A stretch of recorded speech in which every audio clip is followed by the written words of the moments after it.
Բարև ձեզ սիրելի հայրենակիցներ, եղբայրներ, քույրեր։ Բավական ընդմիջումից հետո մենք շարունակում ենք դարձյալ Հոբի գիրքը սերտել։ Ըստ էության 38-րդ գլխից ենք սերտել ու կանգ առել 31-րդ խոսքի վրա։ Ուզում եմ ասել, որ ընդմիջման պատճառը ուսուցման մեր process-ն է, որ մենք նոր աշխատանք ունենք, եւ մի տեսակ իմ աշխատանքային գրաֆիկը թույլ չէր տալիս հաճախակի հանդիպել ինչպես առաջ։ Դեռ շատ ասելիքներ, որ մենք ունենք ձեզ մատուցելու, անշուշտ նորից մասնակից կանենք մեր աստվածաշնչյան սերտողություններին։ Հոբի գրքի 38-րդ գլխում Տեր Եհովան սկսում է խոսել Հոբի հետ։ Երբ նկատում ենք Տիրոջ խոսքի ոճին, ապա Աստված միայն խոսում է այն ամենի մասին, ինչ ինքն է արարել, ինչ իրենով է, որ լինում է ամեն բան։ Եվ այստեղ մի կարևոր ես հանգամանքի վրա ուզում եմ ուշադրություն դարձնենք, նոր անցնենք առաջ։ Բանն այն է, որ Աստված խոսում է տիեզերքի մասին։ Եվ երբ որ ինքը խոսում է տիեզերքի մասին, երկնքի լուսատուների համաստեղությունների, ինչպես գրված է կենդանակերպերի մասին, մենք պետք է մի բան կարևորենք, որ այն 12 համաստեղությունները, որ կոչվում են զոդիա կամ տարբեր լեզուներով, որով շատ աստղագետներ, էզոտերիկներ եւ այլն, որոնք փորձում են գուշակություններ անել դրանցով, իհարկե Աստծո խոսքը դա չի ողջունում, ճիշտ հակառակը դատապարտում է։ Աստված ի սկզբանե Իսրայել ժողովրդին Մովսեսի միջոցով ասեց, որ հանկարծ չնայեք երկնքին եւ մոլորվեք եւ երկնքի լուսատուները պաշտեք։ Սակայն միաժամանակ չպետք է մոռանանք, որ երկնքի լուսատուները Աստված կարգել է ժամանակների համար։ Եվ Իսաքարի որդիները գրված է ժամանակի գիտություն ունեին, այսինքն իրենք աստղերի տեղաշարժը, համաստեղությունների շարժերը տիեզերքում շատ լավ գիտեին։ Այդ գիտությունը ուրեմն շատ վաղուց է գալիս, շատ հնուց է գալիս, եւ 12 կենդանակերպերի անունները մարդիկ իրենցով չեն հորինել։ Ինչի մասին մենք կարդում ենք Հոբի գրքում, եթե այստեղ էլ գրված է այդ մասին, նշանակում է դրանց անունները կան,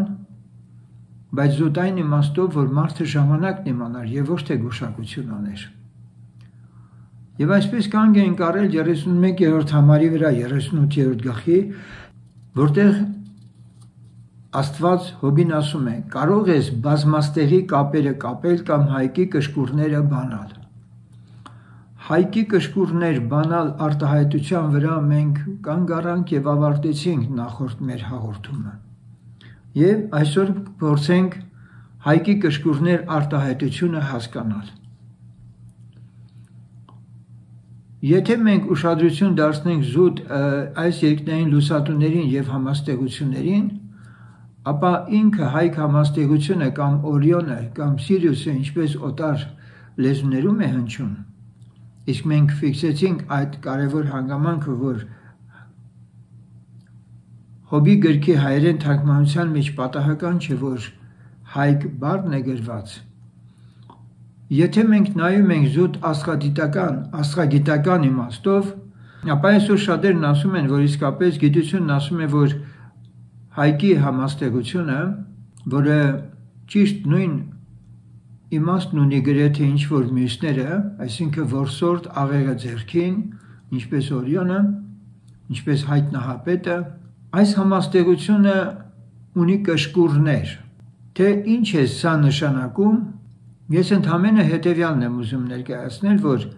համաստեղություններից յուրաքանչյուրը կարծես ինչ որ իմաստով հայք համաստեղության հետ կապված է։ Եվ մի տեսակ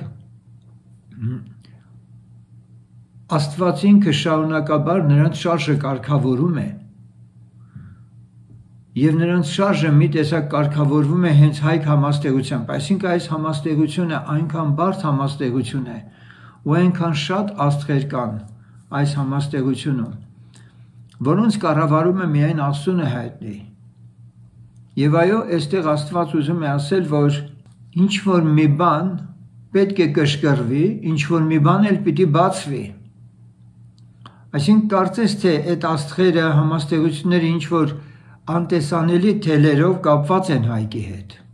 Հայկը մի տեսակ կենտրոնական նշանակություն ունի համաստեղությունների մեջ։ Ուզում եմ համարձակվել ու ասել, որ սրա օրինակով մենք երկրի վրա հայերս, գտնվելով աշխարհաքաղաքական մի տեղում, որ այսօր նույնիսկ խաղաղության խաչմերուկ ենք փորձում ներկայանալ աշխարհին, թե որքանով դա կհաջողվի ապագան ցույց կտա։ Արևմուտքն ու արևելքը, հյուսիսն ու հարավը կարծես թե խաչմերուկվում են հենց Հայաստանում։ Եվ երկնային այս համաստեղությունների օրինակով հասկանում ենք, որ ինչպես համաստեղությունների մեջ Աստված հայկյան համաստեղությունն է դրել, որի անտեսանելի, ինչպես ասացինք, թելերով կապված են տիեզերքի հեռավոր, մոտավոր ինչ-որ մի աստղեր եւ այլն, նույնպես կարծես թե Աստված մեզ հայերիս այնպիսի տեղում է դրել հայկական լեռնաշխարհում, որ հնագույն ժամանակներից ի վեր մենք գիտենք, որ շատ մեծ կարևոր դերակատարում է ունեցել մեր երկիրը, երբ որ սուրբ օրենքների երկիր է համարվել։ Հետևաբար կարծես թե հայկյան համաստեղությունը իր կշկուրներով կապելու եւ արձակելու խորհուրդ ունի։ Եվ շարունակվում է. կհանես կենդանակերպերը իրանց ժամանակին, այսինքն զոդիակը կամ համաստեղությունները 12։ Այստեղ դարձյալ մենք համաստեղությունների անուններին ենք առնչվում եւ հասկացվում է, որ դրանք ինչ-որ մեխանիզմ չէ, որ Աստված կարգել է դրանց տիեզերական մարմինները, որ շարժվում են, եւ այդ մեխանիզմը ժամացույցի պես կարծես ինքնահոս աշխատում է։ Այստեղ Աստված ասում է, որ յուրաքանչյուր երևույթի մեջ կոնկրետ ամեն ժամանակի ու վայրկյանի մեջ ինքը գործում է եւ իր մասնակցությունը կա յուրաքանչյուր շարժում տիեզերքի։ Կհանես կենդանակերպերը իրանց ժամանակին եւ արջն իր զավակների հետ կառաջնորդես։ Պատկերավոր կերպով արջի համաստեղության մասին է խոսք գնում, որին աստղաբույլեր կան, որ հետևում են արջին իր զավակներով,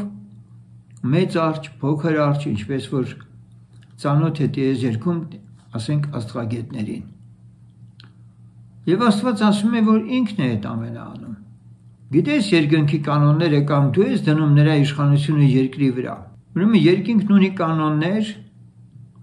եւ երկինքը իշխում է երկրի վրա։ Այսպիսով մենք հասկանում ենք, որ տիեզերքից խիստ կախման մեջ է գտնվում երկիրը եւ տիեզերքը մի տեսակ ինքն իշխանություն ունի երկրի վրա։ Կարող ես ձայնդ բարձրացնել ամպերին, որ մի ջրհեղեղ քեզ ծածկե։ Կայծակներ ուղարկել, որ գնան եւ քեզ ասեն, ահա այստեղ ենք։ Ես համոզված եմ, որ բնության մեջ այս կենդանության շունչ տալով այս նկարագիրներին մեզ չպետք է զարմացնի եւ այստեղ այլաբանություն չպետք է փնտրենք։ Հենց այդպես էլ կա Աստված բնության մեջ կայծակի հետ էլ կխոսի, ամպրոպի հետ էլ կխոսի կամ կհրամայի կկատարեն իր կամքը։ Եվ ահա Աստված այս ամենից հետո մի պահ 36-րդ խոսքում ասում է. ով դրավ երիկամունքներում իմաստություն կամ սրտին ով տվավ հանճար։ Այստեղ Աստված ուզում է ասել, որ երիկամները, որոնք կարևոր օրգան են մարդու համար հանդիսանում, արյան ֆիլտրերի, այդպես զտիչների դեր են կատարում, Աստված ասում է, որ այդ երիկամունքներում ինքը դրել է իմաստություն։ Այսինքն ընդամենը դա մսեղեն մի օրգան է, բայց պարզվում է նա պետք է զանազանի արյան մեջ եղած ոչ պիտանի բաղադրիչները եւ իրանով պիտի անցնի արյունը մարդու, որպեսզի ամբողջ օրգանիզմը կարողանա առողջ ապրել։ Հետևաբար Աստված երիկամունքների մեջ դնելով կարգ եւ օրենք ու կանոն մարդու գոյության համար պայմաններ է այդպես նախատեսել, որ մարդու արյունը վնասակար բոլոր էլեմենտներից ինքը ձերբազատվի։ Կամ սրտին ով տվավ հանճար։ Աստված ուզում է ասել, որ եթե երկրի վրա որևէ մի գյուտ է տեղի ունենում, իհարկե հանրօգուտ գյուտի մասին է խոսքը,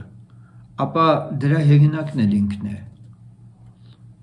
Մարդկային հասարակությունը իր պրիմիտիվ զարգացման մակարդակից հասել է մի մակարդակի այսօր 21-րդ դարում եւ ժամանակակից կենսակերպերն ու պահանջմունքները մարդու նորանոր գյուտերի կարիք են միշտ զգում եւ դրանց մեջ էլ Աստված իր մասնակցությունը ունի ով է համարում ամպերն իմաստությամբ եւ երկնքի տիկերը ով է պարկեցնում երբ որ փոշին ձուլածու է ձուլվում եւ հողի կոշտերը իրար են կպչում այստեղ ակնարկ կա ինչպես ձուլվել բառը հուշում է ինչի մասին որ փոշին հանքափոշին այդպես ասած անցնելով որոշակի մեծ ջերմաստիճանով կրակով ինքը ձուլածու է դառնում այսինքն մետաղ է դառնում եւ Աստված ասում է այս ամենը ով է արել ընդամենը փոշին լցնում են ինչ որ մի տեղ կամ կաղապարի եւ այլն եւ կրակը նրան ամբողջովին հալեցնում է եւ նրա միջից մետաղական հատվածը դուրս է գալիս այդ զանգվածը եւ դառնում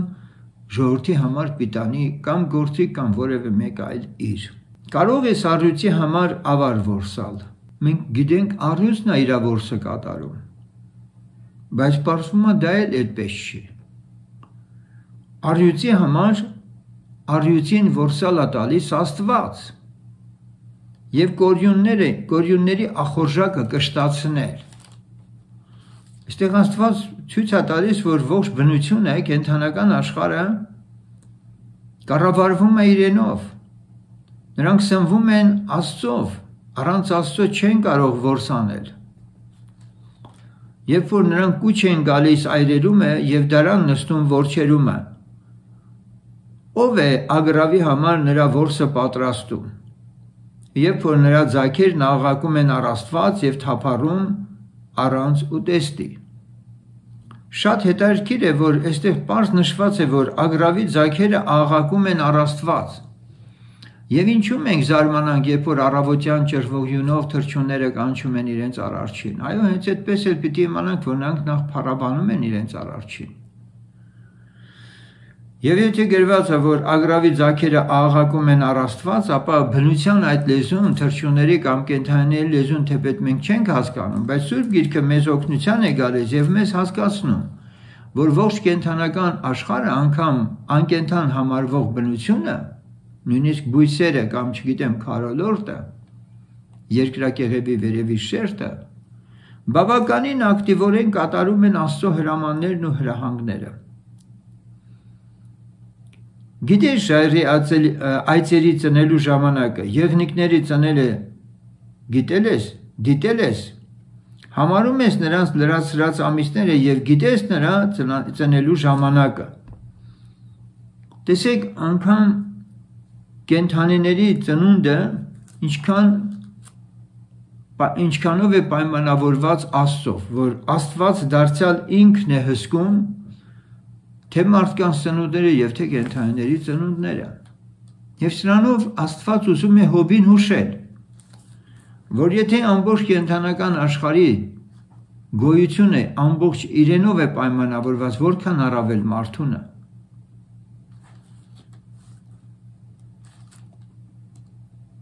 Որ ծովում ծնում են իրանց ձագերը եւ ձգում են իրանց ցավերը։ Նրանց ձագերը զորանում են եւ մեծանում դաշտումը։ Գնում են դուրս եւ ետ չեն դառնում նրանց մոտ։ Ով է ազատ բաց թողել ցիրը, սա թռչունի տեսակ է։ Եվ վայրի էշի կապերն ով է արձակել։ Որի տունը շինեցի անապատը եւ աղադաշտը նրա բնակարանները։ Որ ծիծաղում է քաղաքի աղմուկի վրա, ստիպողի աղաղակը չի լսում, ման է գալիս սարերումը, իր արոտումը եւ ամեն տեսակ խոտերը որոնում է։ Միեղ ջերուն կուզեք ես ծառայել, կամ թե կոթևանեք քո մսուրի մոտ։ Միջև վերջին Միշնադարի միջև թերևս 19-րդ դարը ասում են, թե միեղ ջերու գոյություն է ունեցել։ Բայց հիմա նա անհետացած կենդանիների ցանկում է։ Կարող ես միեղջերուին ակոսումը կապել չվանովը կամ թե քո ետևից տափանե խորթ ու բորտերը։ Սրա համար նախատեսված են եզները, որոնք հողագործության համար մարդուն շատ պիտանի են եւ օգտակար լծվելու համար, որպեսզի առօրը կարողանան քաշել իրենց հետևից։ Սակայն Աստված ուզում է հուշել, որ ամեն մեկին ստեղծել է իր նշանակության համար, մի եղջերուն թեպետ ինքը զորավոր է, բայց ինքը պիտանի չէ եզների նման հող վարելու կամ էլ տափանելու։ Կվստահես նրան, որովհետև ուժը շատ է, գործդ նրան կհանձնես, կհավատաս նրան, թե քո ցանածը կբերե եւ քո կալը կժողովե։ Ջայլամի թևը ուրախ ծափծանվում է, միթե արագելի թևն ու փետուրն է դա։ Բնության մեջ դարձյալ նկարագրվում է թռչունների տեսակներ, որոնց դարձյալ Աստվածը արարել եւ ամեն մեկին իր նշանակությունն է տվել, իր ընկալման չափանիշները, բնազները եւ այլն։ Ոչ, նա թողում է երկրին իր ձվերը եւ հողի վրա տաքացնում է նրանց։ Հողի վրա ձվերը տաքանում են ջայլամների եւ մոռանում է, որ մի ոտ կկոտրե նրանց եւ դաշտի գազանները նրանց ոտնակող կանեն։ Նա անգութ է իր ձագերին, իբր թե իրանը չեն, իր աշխատանքը դարտակ լինելու վաղ չունի, որովհետև Աստված զրկել է նրան իմաստությունից եւ գիտությունից, նրան բաժին չէ տվել։ Որից մենք հասկանում ենք, որ բնազդային գիտելիքներ եւ իմաստություններ այնուամենայնիվ Աստված տեղավորել է կենդանական աշխարհի մեջ։ Երբ որ նա վեր է բարձրանում, ծիծաղում է ձյան եւ ձիավորի վրա։ Ջայլամը ինքը կարող է շատ արագ վազել, այո։ Ձյանը դու ես ուշ տվել, նրա պարանոցը հագցրել բաշը, դու ես նրան թրջել տալիս մարախի նման, նրա փառավոր վրնջելը երկյուղալի է։ Համեմատության համար ասեմ, որ այստեղ ջին համեմատվում է այդպես մարախի հետ, որ հայտնության գրքում էլ կարդում ենք, որ անդունդի գուբը բացվեց եւ այնտեղի սուղ դուրս եկավ եւ մորեխների պես ինչ որ արարածներ սկսեցին ամբողջ երկիրը ապականել եւ այլն եւ այլն։ Հասկացվում է, որ դրանք հետյալ արաբներն էին, որի հետագայում նաեւ խոսքը գնում է նրա մասին, որ նաեւ թուրքերը կարող են լինել։ Երկու եղջյուրներից մեկը արաբներն էին, մյուսները թուրքերը։ Հայտնության 9-րդ գլուխ։ Այսպիսով մենք տեսնում ենք, որ Աստված խոսում է բնության մեջ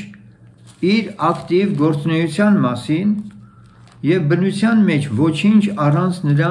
տեղի չի ունենում։ Եվ ինքը գիտի բնության մեջ այդ ամենի հետ, թե կենդանական եւ թե բուսական աշխարհի հետ եւ այնի հետ վարվել է եւ նրանց հասկանում է եւ նրանք էլ իրեն են հասկանում։ Դու ես նրան, այսինքն ջիուն թրջեր տալիս մարախի նման, նրա փառավոր վրնջելը երկյուղալի է, սմբագը քանդում է հովտումը, զվարճանում է ուժով, նա դուրս է գալիս պարազենը դիմավորելու, ծիծաղում է երկյուղի վրա եւ չի սոսկում եւ ետ չէ դառնում սուրի առաջին։ Նրա վրա ճարճատում է կապարճը, պսպղուն նիսակը եւ գեղարդը, այսինքն հեծ որը կռվում է պատերազմի ժամանակ։ Ցասումով ու կատաղությամբ կուլ է տալիս հողիցը եւ չէ դիմանում, երբ որ լսում է շեփորի ձայնը։ Շեփորը հնչեցնելիս ասում է օհ եւ հերվանց առնում է պատերազմի հոտը, զորավարների որոտալը եւ դղրդյունը։ Բազեն քո գիտությունից է թրջում եւ իր թռիչները դեպի հարավ տարածում, կամ քո խոսքովն է սլանում արծիվը եւ բարձրումը դնում իր բույնը։ Նա ժայռի վրա է բնակվում եւ բույն դնում ժայռի ժանիքի եւ ապարաժի վրա։ Այստեղից է նա որոնում կերակուրը, հերվանց են տեսնում նրա աչքերը, նրա ձագերն էլ արյուն են ծծում եւ ուր որ դիակներն են լինում, նա այնտեղ է։ Այսպիսով մենք Հոբի 39-րդ գլուխն էլ կարդացինք եւ հիմա ես կուզեմ այնուամենայնիվ հաջորդ երկու գլուխները շարունակել եւ ներկայացնել, թե իրականում Աստված ինչպես է իր արարչագործության կենդանական աշխարհի մեջ տեղի ունեցող արարածներին նկարագրելով Հոբին փորձում բերել մի դաշտ, որպեսզի Հոբը հասկանա, որ ինքն ընդամենը արարված է եւ արարչի հետ որևէ կերպ պետք չէ վիճել։ Եհովան Հոբին պատասխանելով ասեց. ամենակարողի հետ վիճողը պիտի կարողանա խրատել նրան։ Աստծուն հանդիմանողը թող պատասխանե։ Եվ Հոբը պատասխանեց Եհովային եւ ասեց. ահա ես նվաստ եմ, ինչ պատասխանեմ, ձեռքս բերանիս եմ դնում, մեկ խոսել եմ, այլևս չեմ պատասխանել, եւ մյուս անգամ էլ եւ չեմ կրկնել։ Եվ Եհովան պատասխան տվավ փոթորիկիցը եւ ասեց. Եհովան չի ավարտում իր զրույցը, շարունակում է դեռ. հիմա մեջքդ գոտեպնդիր քաջազունի պես, որ քեզ հարցնեմ եւ դու ինձ իմացրու։ Հիրավի պիտի խափանես իմ դատաստանը, ինձ հանցավոր անես, որպեսզի դու արդարանաս, կամ թե բազուկ ունես Աստծո նման եւ կարող ես ձայնովդ նրա պես որոտալ։ Մեկ զարդարվիր փառքով ու մեծությունով եւ պայծառություն ու շքեղություն հագիր։ Թափիր բարգությանդ եռանդը եւ մտիկ տուր ամեն հպարտին եւ խոնարեցրու նրան։ Մտիկ տուր ամեն հպարտին, նվաճիր նրան եւ խորտակիր ամբարիշտներին իրենց տեղը։ Թաղիր նրանց միասին հողի մեջը եւ նրանց երեսները կապիր ծածկոցով։ Այն ժամանակ ես էլ քեզ կգովեմ, որ քո աջ ձեռքը քեզ օգնում է։ Ահա բեհենմոֆտը, որին ես քեզ հետ ստեղծեցի, խոտը արջառի պես է ուտում։ Ահա նրա ուժը իր մեջքումն է եւ նրա զորությունը իր փորի մկանունքումն է։ Նա ծռում է իր աքին եղևնիի նման, նրա ազդրերի ջիղերը հյուսված են։ Այս նկարագիրը 18-րդ խոսքը հնագույն հսկա կենդանիների դինոզավրերի մասին թերևս վկայեն, թեպետ բեհեմոֆտ է գրված, բայց տարբեր արտահայտություն կա այստեղ, ձիագետ կամ չգիտեմ ինչ, այնուամենայնիվ սա մենք կարդում ենք, որ նա ունի աքի եղևնիի նման, այսինքն սղոցանման, այսպես ասած ատամներ ունի նրա պոչի վրա կան այդպիսի բան եւ եղևնանման պոչը հուշում է, որ այն պատկերները, որ հաճախ ցույց են տալիս դինոզավրերին այդպիսի պոչերով իրոք դրանք եղել են։ Նրա ոսկորները պղնձե խողովակներ են, նրա ոսկորները երկաթե նիգեր են։ Նա Աստծո գործերի գլխավորն է, նրա արարիչը կմոտեցնե նրան իր սուրը։ Նաև սրա մեջ Աստված ակնարկում է սատանային, որովհետև սարերը նրա համար կերակուր են բերում եւ դաշտի բոլոր գազանները խաղում են այնտեղ, գազանները։ Ստվերախիտ ծառերի տակին է նա պարկում եղեգների շուքումը եւ ճահիճներում, նրանց ծածկում են ստվերախիտ ծառերի հովանները, նրանց պատում են հեղեղատների եւ ուռինները։ Ահա գետը վարարելիս նա չէ վրդովում, ապահով է նա, եթե հորդանանն էլ հորդե դեպի նրա բերանը, նրա աչքի առաջին նա կբռնվի, որոգայթի լարերով կարելի է ծակել նրա քիթը։ Այստեղ Բեհեմոֆտին նկարագրելով Աստված ուզում է ասել, որ այդ հսկա կենդանուն միայն ինքը կարող է սանձել։ Մարդը վիճակի չէ նրանց դեմ դուրս գալ։ Եվ ով գիտի, թերևս հենց Աստված խղճալով այս տեսակները աշճանաբար ոչնչացվեցին ջրհեղեղի ժամանակ։ Այստեղ կարդում ենք, որ նա ապահով է, եթե հորդանանն էլ հորդի։ Այս բառը մեկ անգամ եւս մեզ հուշում է, որ Հոբը հայ չէ։ Հայկական լեռնաշխարհում իբրև թե ապրած Հոբը, որ այդպես էին շատերը կարծում, ինչու պետք է իրենց գրքում հիշատակային հորդանան գետը։ Սա մեկ անգամ եւս խոսում է այն մասին, որ Հոբը ազգությամբ սեմիտ պիտի լիներ։ Հորդանանի հիշողությունը խոսում է այն վայրի մասին, որտեղ տեղի են ունենում այս իրադարձությունները։ Այսպիսով մենք հասանք մինչև 41-րդ գլուխ եւ ես կանգ առնեմ այստեղ, հաջորդ անգամ կշարունակենք Տիրոջ վերջին խոսքը եւ նաեւ կանդրադառնանք Հոբի վերջին։ Աստված օրհնի ձեզ, լինենք աղոթող միմյանց համար, սպասենք մինչև Տիրոջ ողորմությամբ, եթե կենանք, հաջորդ անգամ էլ շարունակենք այս սերտողությունը։